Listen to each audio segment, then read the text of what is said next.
For those who are having to deal with the broken headphone jack repair, here's what you need to do. Underneath, once you've got this disassembled, these solder points, these are usually what goes bad and what breaks from people yanking on these things and walking away from the workstation. You may actually find that the printed circuit board itself has cracked in some rare opportunities, but usually just these solder points right here can be heated up with your soldering iron, reflowed, and it's good. Just that simple thing. So we're going to do that. Take our handy dandy soldering iron. I'm just going to go to each point here. Heat it up.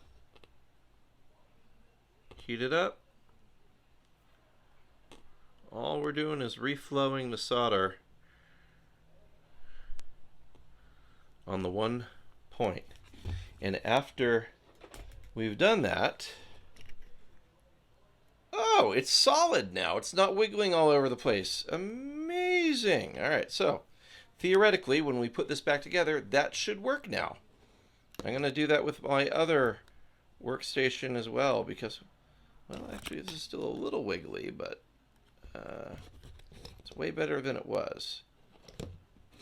I may actually need to add a little bit of solder to this to fix it, so I might just do that, but for the most part, it feels a lot better. Same basic process can be done on an AVM as well. If you've got AVM workstations, you can go in there and reflow the solder and it'll work better.